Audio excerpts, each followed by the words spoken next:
So Cameron, do you like Big Bird? Yes, I do like Big Bird. Do you like Sesame Street and Elmo and Grover?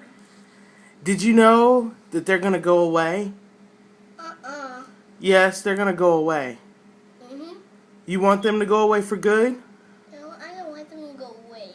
Well, this guy named Mitt Romney is gonna kill Big Bird and take him off TV. You will not see Big Bird again. You know what he's gonna do to Big Bird? Look.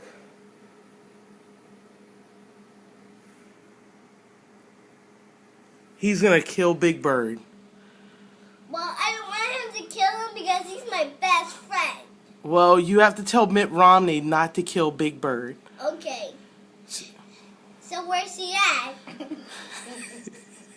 He's right there. He's on TV. You need to say, please, Mr. Romney, don't kill Big Bird.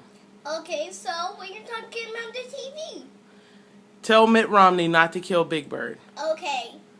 Then let's turn the TV on and let's turn to Romney.